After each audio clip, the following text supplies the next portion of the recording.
É sempre muito bom ter cada um de vocês aqui para participar desse momento, dessa noite de reflexão, de adoração e meditarmos um pouco mais na palavra do Senhor, tendo tantos jovens que compartilham conosco de batalhas semelhantes, de contextos diferentes, lugares diferentes, mas que têm a mesma fé em Cristo Jesus. Convido a todos vocês para orarmos juntos por essa noite e agradecer ao Senhor por essa oportunidade. Oremos. Bendito Senhor Deus, Pai de misericórdia, de graça e de amor, queremos agradecer ao Senhor por cada jovem que participa com a gente dessa reunião, que a sua palavra entre os nossos corações, na nossa mente, que os louvores aqui prestados possam ser recebidos pelo Senhor, que a nossa alegria esteja em Ti, a nossa confiança, o nosso amor, e a cada dia mais, Senhor, nós estejamos com mais desejo, mais vontade de aprender da Sua palavra e compartilhar essa alegria de ter uma vida contigo, com os nossos irmãos e com outras pessoas que ainda a gente não conhece. Bendito seja o Senhor, glorificado seja o seu nome, nos céus e na terra e em todos os lugares. Em nome de Jesus, amém. Amém. Vamos cantar alguns cânticos antes de termos a palestra. Então, eu queria convidar você aí, onde você está, para cantar junto comigo a Deus esses louvores.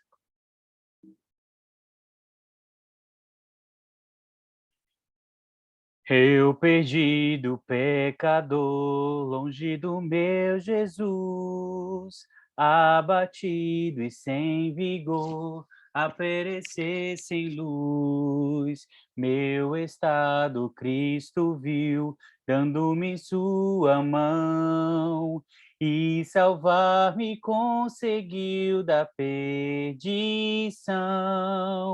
Cristo me amou e me livrou.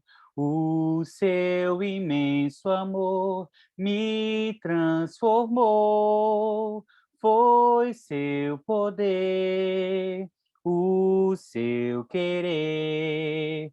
Sim, Cristo Salvador me transformou. É Cristo que me faz cantar, é Cristo que me faz cantar. Dos meus pecados limpo estou e para o céu eu vou. É Cristo quem me faz cantar.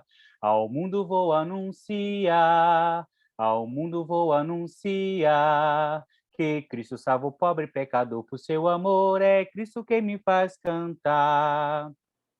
Do teu pecado te queres livrar, seu sangue tem poder, sim, tem poder. Almejas tudo maligno escapar, seu sangue tem este poder. Há poder, sim, força sem igual, só no sangue de Jesus. Há poder, sim, prova o pecador, ó, aceita o dom de Jesus, Deus enviou seu Filho amado para me salvar e perdoar. Na cruz morreu por meus pecados, mas ressurgiu e vivo com o Pai está. Porque Ele vive, eu posso crer no amanhã, porque Ele vive. Temor não há, mas eu bem sei, eu sei que a minha vida está nas mãos do meu Jesus, que vivo está. E quando enfim chegar a hora em que a morte enfrentarei, sem medo então terei vitória, verei na glória o meu Jesus, que vivo está, porque Ele vive, eu posso crer no amanhã, porque Ele vive. Temor não há,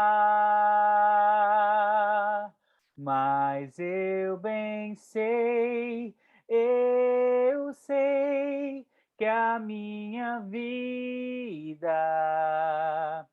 está nas mãos do meu Jesus, que vivo está. Está nas mãos do meu Jesus, que vivo está.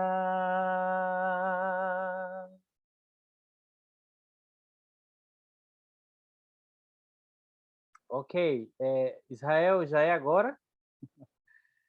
Eu acho que sim. Então, eu vou apresentar a vocês o palestrante de hoje à noite com muita honra e alegria. Bom, Breno Escobar, ou Breninho, para os íntimos, ele é natural de João Pessoa, na Paraíba, né, onde conheceu a Cristo. Ele veio de uma denominação e foi batizado na Igreja do Senhor em 2016. Me certifiquei disso hoje. Um ano depois, ele já era aluno do AME, do programa AME, né, e foi enviado em missão para a cidade de Sucre, lá na Bolívia. Foi em João Pessoa também que ele conheceu a melhor parte dele, Gabriela. E aí, um ano depois da missão, os dois se tornaram uma só carne, e eu fui testemunha ocular desse momento na vida dos dois. Atualmente, eles moram em Campo Grande, porque eles estudam na Sercris, eles fazem teologia na Sercris, já estão próximos de se formar, inclusive, e também estudam a faculdade, né? Eles fazem faculdade. A Gabi será psicóloga e tem que ser para aguentar Breno, né? E Breno, ele faz engenharia elétrica. Breno sempre foi um cara super dedicado, um amante das escrituras, eu gosto de definir ele assim, eu já falei isso para ele várias vezes. Um homem com muita coragem, competência e humildade. Um dos grandes amigos que a igreja me concedeu para a eternidade. Hoje à noite teremos a honra de ouvir Deus, mais uma vez, falar através de Breno Escobar. Pregue a palavra, irmão. Obrigado, Adriano. Você também é um grande amigo que eu tenho. Quero saudar a todos. Uma boa noite. Deus possa abençoar a vida de vocês. É um prazer estar aqui. É um prazer ver tantas pessoas que fazem parte da minha família. Algumas eu não conheço, outras estou revendo. E realmente é um motivo de grande felicidade e alegria estar aqui com vocês. Então, eu vou pedir que vocês tenham um pouquinho de paciência, que eu vou transmitir aqui a minha tela.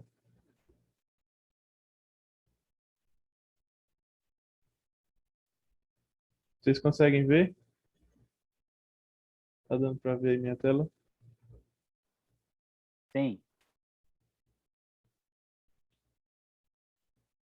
Então, hoje nós vamos falar, né? O tema que foi proposto é o pecado e suas consequências. E antes de falar disso, eu sei que a gente está vivendo um tempo muito difícil, né? Estamos vivendo numa pandemia que já dura muito tempo. As pessoas estão morrendo, estão ficando cada vez mais doentes, cada vez mais tristes, sem rumo, sem direção. E algumas pessoas temem o contágio, né? Outras contagiam e não estão nem aí para as consequências. Todos nós precisamos nos proteger para não se contaminar, mas nem todos cuidam disso. A gente sabe que tem cura para essa pandemia, mas nem todos querem essa cura. As pessoas estão buscando incessantemente o antídoto, a vacina para essa pandemia. O sonho e desejo de todo mundo é que isso acabe. Esse vírus causou tudo isso. E o que eu estou falando é da pandemia que o pecado causa. O pecado não só causa consequências hoje, mas causa consequências no futuro. Não só causa consequências físicas, mas também consequências espirituais. Nós sabemos que o pecado é uma escolha da gente, né? Para a gente começar a estudar o pecado e as suas consequências, eu gostaria de tratá-lo assim, como uma doença. Eu gostaria que vocês vissem o pecado como algo que nos faz sentir dor. É isso que uma doença é, né? Algo que nos faz sentir dor. Mas pensem comigo, quando surge uma doença, o que é que acontece? O que é que a gente precisa fazer? A gente precisa saber o que ela é. A gente precisa saber o que ela causa nas pessoas, né? O que é que essa doença vai causar nas pessoas. A gente precisa saber quais são os sintomas, né? Para identificar como uma pessoa está doente ou não. A gente precisa saber como ela surgiu. A gente precisa saber como ela é transmitida. E se houver cura, como ter uma vacina, um antídoto para ela. Então, eu gostaria de tratar o pecado dessa forma. Deixa eu passar aqui o slide. Então, primeiro, gostaria de definir o que é pecado, né? Pecado é uma doença infecciosa, né, causada pelo ego supremo do homem. É uma doença comum, né, que atinge 100 a cada 100 adultos. Todos são atingidos. É considerado uma doença gravíssima, né, porque as consequências do pecado podem ser eternas. Podem não só durar durante a nossa vida aqui na Terra, mas podem gerar consequências eternas. A maioria das pessoas que saíram da infância e deixaram essa pureza já foram expostas por essa doença. A maioria das pessoas que adoecem, né, em decorrência do pecado, elas vão apresentar sintomas graves e elas só podem se recuperar se elas buscarem ajuda do médico. E algumas pessoas também podem ser assintomáticas. Se elas não pedirem ajuda, se elas não pedirem por socorro, elas podem morrer achando que nunca foram contaminadas pelo pecado. O pecado é uma doença que quando uma pessoa é tentada e seduzida pela sua própria cobiça, ela, ela vai ser acometida pelo pecado. É uma doença que nos faz pecar internamente antes de pecar externamente, né? O pecado eu vejo como uma recusa. A gente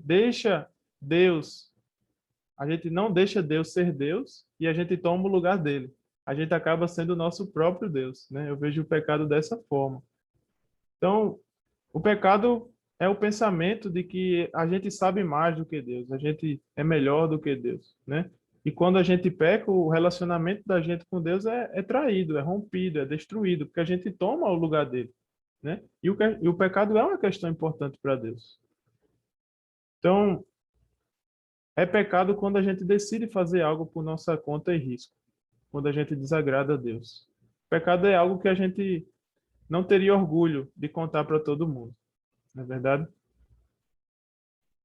E o pecado é uma doença que não existe grau, né? Ou a pessoa está infectada ou está imune. Não tem meio termo, não existe graus de pecado, né? Não existe pecado grau 1 e pecado grau 87, né? Uma vez que a gente pecou, a gente aborreceu a Deus e a gente precisa de Deus para ser curado.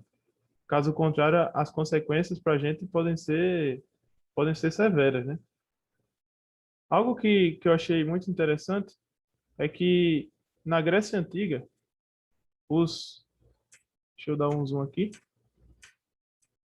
Na Grécia Antiga, quando os gregos iam brincar de tiro ao alvo, eles arremessavam o dardo num objetivo, né, num alvo, e quando eles erravam o alvo, eles diziam pecado na língua deles, né?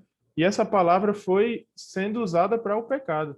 Então, o pecado nada mais é do que errar o alvo. Quando nós não atingimos o objetivo que Deus quer para a gente. E qual o objetivo que Deus quer para a gente? Fazer a vontade dele. Então, quando a gente não faz a vontade de Deus, quando a gente erra o alvo, a gente peca.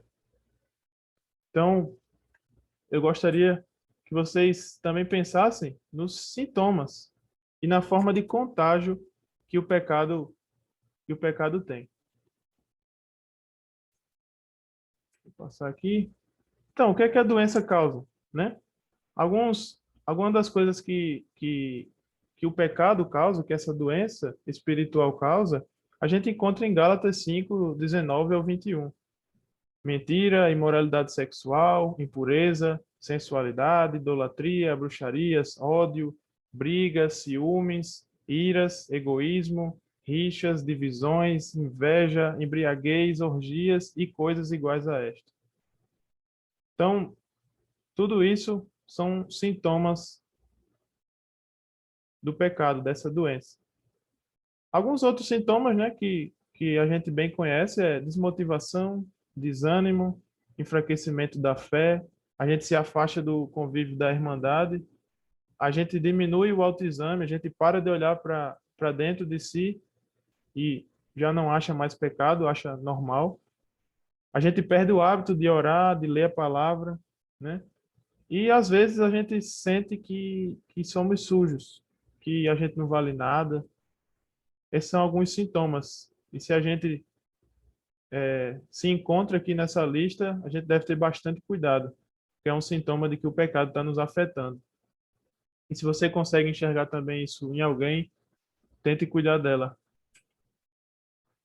E qual é a forma de contágio do pecado, né? Então, o paciente pode apresentar os sintomas sozinho, né? Através dos seus próprios maus desejos, como a gente encontra isso lá em Tiago, capítulo 1, verso 14. Também, a pessoa cometida do pecado pode ser infectada pelo ambiente que ela vive, né? As más influências que vão acabar colocando coisas ruins em sua cabeça, os maus pensamentos vão surgindo e coisas que não agradam a Deus, coisas que não convêm, começam a entrar em sua vida. Então, a gente acaba sendo influenciado pelo ambiente e infectando outras pessoas e sendo infectado. E quais as causas e as consequências do pecado? Afinal, esse é o tema, né, da nossa aula, tema principal. Quais as causas dessa doença, né? O que ela causa também em nós, quando somos acometidos do pecado? Então, a causa do pecado a gente encontra bem em Tiago, capítulo 1, verso 13 ao 16. Se você tiver com sua Bíblia e quiser acompanhar, eu coloquei aqui na tela também para a gente ler juntos. E eu gostaria que, se alguém pudesse me ajudar, para ler esse texto de Tiago, capítulo 1, verso 13 ao 16. A gente vai ver a causa dessa doença, que é o pecado. Algum voluntário? Eu posso ler? Obrigado, José. Quando alguém for tentado, jamais deverá dizer: estou sendo tentado por Deus, pois Deus não pode ser tentado pelo mal e a ninguém tenta. Cada um, porém, é tentado pela própria cobiça, sendo por esta arrastado e seduzido. Então a cobiça, tendo engravidado, dá à luz o pecado, e o pecado, pode ter se consumado, gera a morte. Meus amados irmãos, não se deixem enganar. Tiago 1, 13 a 16. Obrigado, José. Então, a gente vê aqui que o pecado é causado quando uma pessoa é tentada e seduzida pela própria cobiça que ela tem, né? E algo que me chama muita atenção aqui é no verso 14, quando Tiago diz que esses desejos malignos que a gente tem nos atrai nos seduzem. Então, eu andei pesquisando aqui essa palavra no original, arrastar.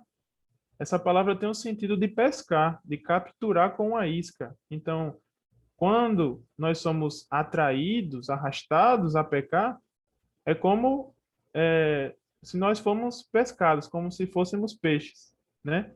Como é que um peixe é pescado? Você joga a isca, algo que fascine, que seduz o peixe, você vai lá com o anzol e pesca ele, não é? Não é assim que funciona? Então, nós também somos capturados quando somos atraídos pelos nossos maus desejos, né? Satanás usa a nós mesmos para nos pegar, né? A gente não vê aqui que Satanás fez alguma coisa. O que ele fez foi se aproveitar dos nossos maus desejos. Então, Satanás usa a nós mesmos para nos pegar com a isca, com o anzol, né? Ele não tem pressa em capturar a gente. Ele não tem pressa nenhuma.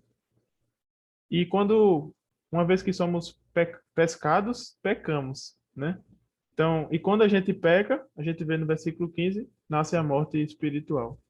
E aí, Tiago vai concluir dizendo: meus queridos irmãos, não se enganem, não deixem ser atraídos, não deixem ser seduzidos, não deixem ser capturados, né? Não dê espaço para esses desejos ruins, porque Satanás tem tudo isso anotado sobre nós, né? E ele está só esperando que a gente caia na armadilha dele. A gente sabe que Satanás não é onisciente. Satanás tem muito conhecimento, mas ele não é onisciente. Ele não sabe o que a gente pensa. Ele só sabe o que a gente fala. Ele só sabe o que a gente faz. E aí, então, ele pode supor, né, o que vai nos atrair, né? O que mais nos atrai. E aí eu faço vocês lembrarem como o pecado foi mostrado a Adão e Eva. Como é que o pecado apareceu para Adão e Eva, né? O pecado não apareceu desse jeito, apareceu como um hambúrguer podre, cheio de mofo. Eu tenho certeza que não foi desse jeito, né? O pecado não vai aparecer para a gente dessa forma. A gente não vai ser seduzido através de coisas que não nos atraem, não nos enche os olhos, né? O pecado vai aparecer dessa forma. O pecado vai aparecer como algo delicioso, saboroso, né? Algo que enche os nossos olhos, que nos dá vontade de ter, né? Como esse sanduíche, esse hambúrguer, né? Com essa coca gelada, batata frita dourada, chega a dar fome, né? Então, é assim que o pecado vai aparecer para a gente. E a gente precisa estar atento nisso. A gente não vai ser atraído por algo que não nos dá vontade de pecar. E aí eu gostaria também de ler 1 João, capítulo 3, verso 8 e 9. E a gente vai ver um pouco das consequências do pecado. Mais um voluntário gostaria de me ajudar com a leitura? 1 João, capítulo 3, verso 8 e 9.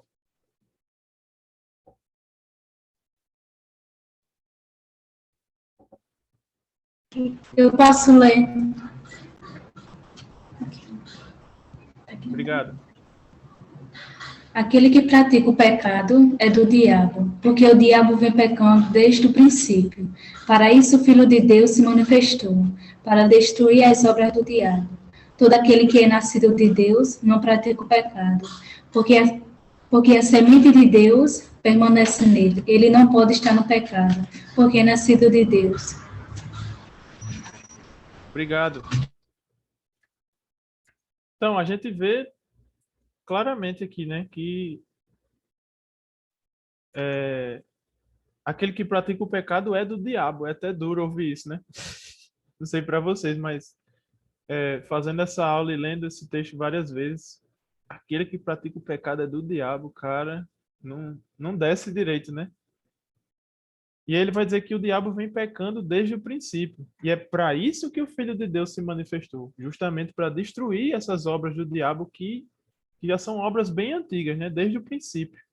Então, veja, a pandemia que o pecado causou não começou agora. Começou desde o primeiro dia, desde o dia em que Adão e Eva pecaram. Então, essa pandemia já dura muito tempo. E a gente sabe que tem cura para isso. mas nem todo mundo quer. Tem gente que prefere, que escuta isso, aquele que pratica o pecado é do diabo, e fica indiferente. Não sei você, mas para mim, isso não me desce. Aquele que pratica o pecado é do diabo. É duro ouvir isso. E eu não quero, eu não quero ser do diabo. Então, João vai terminar o texto dizendo: todo aquele que é nascido de Deus não pratica o pecado. E eu fiquei pensando, poxa, eu sou cristão, tô numa reunião, vou estar numa reunião com vários jovens cristãos igual a mim, que caminham igual a mim com Cristo, mas todo aquele que é nascido de Deus não pratica o pecado, mas eu peco, eu falho demais. Aquela lista ali deu uma ânsia de vômito aqui. Um monte de coisa eu me enxerguei. Mas aí eu pergunto a você, por que então João falou aquele que pratica o pecado, todo aquele que é nascido de Deus não pratica o pecado, se a gente pratica? E aí, se você estudar um pouquinho e ver essa palavra praticar, ela está no presente ativo. Ou seja, é algo contínuo, é algo que está acontecendo. Então, a gente pode traduzir essa parte aqui de João dizendo: aquele que é praticante do pecado é do diabo. Então, no verso 9, quem é nascido de Deus não pode estar pecando. Então, é isso que João quer dizer. Aquele que continua praticando o pecado é do diabo. Aquele que continua praticando o pecado não é nascido de Deus. Porque o nascido de Deus não continua praticando o pecado. Não pode estar no pecado, como ele conclui aí no verso 9. Então, o próprio Jesus disse, né? Eu esqueci do anzol. Mas isso aí é um anzol, tá, gente? Esqueci do anzol. João 8,34, o próprio Jesus disse: digo a vocês a verdade, todo aquele que vive pecando é escravo do pecado. O mesmo escritor, né? 1 João, Evangelho de João, escritos por João. João vai usar o mesmo verbo aqui, no presente ativo. Aquele que vive pecando, esse é escravo do pecado. O pecado manda nele, tá algemado. Então, o cristão, o nascido de Deus, não pode viver pecando. Não pode fazer com que o pecado esteja ativo na sua vida. E aí, para a gente concluir, a gente está vendo aqui aquele pecado de estimação, né? Aqueles pecados que estão recorrentes na nossa vida, que já viraram rotina, que já são quase um hábito, né? Como a gente tomar banho, escova os dentes. Existem pecados na nossa vida que a gente carrega para tudo que é lugar, né?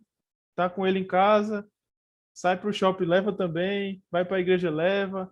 Então, a prática contínua desses pecados vai levar a gente a inventar desculpa, né? Ah, mas eu faço isso por causa disso. E a gente vai continuar dando explicações, né? E já que o médico é Jesus, o objetivo dele é o quê? Destruir as obras do diabo, libertar as pessoas dessa doença, libertar você e eu desses pecados de estimação que a gente tem. E aí hoje, né, com a tecnologia avançada, com cientistas, com filósofos, religiosos e muitos outros grupos que se consideram intelectuais, a gente vê que eles estão tentando encontrar cura para essa doença, né? Mas até o momento só um médico conseguiu encontrar a cura para essa doença. E além de encontrar a cura, ele conseguiu não ser infectado por essa doença. E além disso tudo, ele conseguiu curar e imunizar um grupo de pessoas, que somos nós, os cristãos. E nós levamos o nome de cristãos em homenagem ao médico, Jesus Cristo. E aí eu gostaria de ver com vocês esse ponto, o autoexame. Para mim é algo muito importante, né? A gente viu os pecados, viu as consequências, né? E as consequências do pecado são várias. A mentira, por exemplo, você mente hoje, você magoa uma pessoa, ela se afasta de você e você tem consequências hoje. E também você vai ter consequências futuras e eternas por causa das mentiras. Mesma coisa com imoralidades sexuais e tantos outros pecados que a gente viu lá naquelas listas de Gálatas 5. Então, falando da cura, a gente precisa fazer autoexame constantemente. Quando a gente está doente, a gente precisa fazer exame para saber o que é que a gente tem de errado, não é verdade? Então a gente precisa praticar o autoexame constantemente. A gente precisa olhar para nós mesmos, olhar lá para dentro e enxergar se tem alguma coisa errada, né? Então, ainda que a gente olhe para dentro de si mesmo e encontre algo errado, a gente precisa do olhar do médico. Não adianta nada a gente olhar, tô com, sei lá, tô com alguma coisinha aqui, ó. Meu colesterol tá alto. Tá, e aí? Você precisa ir para o médico dizer o que você precisa fazer, né? Mesma coisa é com Jesus. E Davi fazia isso constantemente. Veja o Salmo 139, verso 23 e 24. Sonda-me, ó Deus, e conhece o meu coração. Prova-me e conhece as minhas inquietações. Vê se em minha conduta há algo que te ofende e dirige-me pelo caminho eterno. Davi constantemente se autoexaminava e via coisas terríveis. E então ia para o médico e pedia para ele examinar, sondar o coração dele. Porque o médico conhecia ele. Se eu não faço um autoexame constantemente, isso vai ser uma missão, né? Se eu não fico olhando para dentro de mim mesmo, meu coração vai ficando feito pedra, eu já não consigo enxergar os meus pecados. Irmãos, quando a gente olha para dentro de nós mesmos, a gente precisa ter muita humildade, né? Para enxergar e reconhecer que algo está errado, a gente precisa de humildade. Então, o autoexame é necessário, mas ele é um grande desafio. A gente consegue, né, enxergar os problemas dos outros, a gente consegue enxergar os pecados das outras pessoas, mas dificilmente a gente consegue ver o nosso próprio erro. A gente às vezes se ofende quando alguém diz que a gente tem um problema aqui ou um problema ali. Mas a gente mesmo não consegue ver quando a gente tem pecado, quando a gente tem errado. Há pecados que a gente não consegue enxergar. A gente precisa que alguém vá lá e mostre que tem algo errado. Então, depois que a gente tem esse autoexame, que a gente encontra o problema, o que causou e quais as consequências que esse problema vai trazer para a nossa vida, a gente pode enxergar a cura. E aí a gente decide se a gente vai beber dessa cura ou não. Provérbios 28:13 é um provérbio que eu gosto muito, que me chama a atenção. Como ser curado? Como é que a gente pode ser curado? Alguém poderia ler para mim? Mais um voluntário ou voluntária? Provérbios 28:13. Pode ser do slide. Sim, com certeza. Quem esconde os seus pecados não prospera, mas quem os confessa e os abandona encontra misericórdia. Obrigado, Fernando. Então, irmãos, esse provérbio para mim é muito direto, muito simples, e a gente não tem muito o que escapar, né? Se a gente não confessa os nossos pecados, a gente não vai para frente. A gente não caminha com Deus. E se a gente não caminha com Deus, com quem a gente caminha, então? Né? Então, em contrapartida, a gente vê aqui, quem confessa os pecados ganha o quê com isso? Não ganha nada.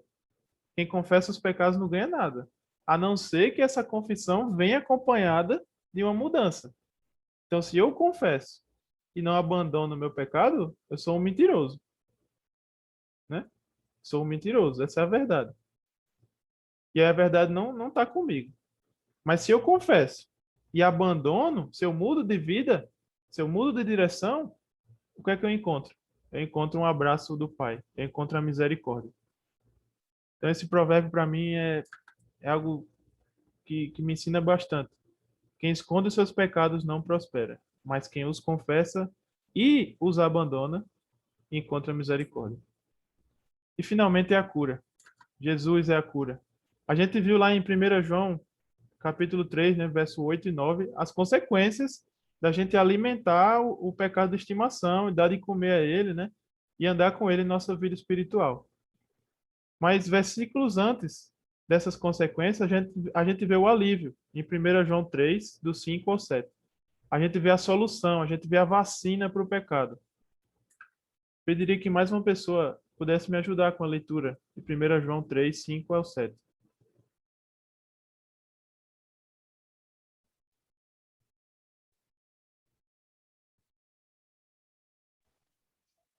Pode falar?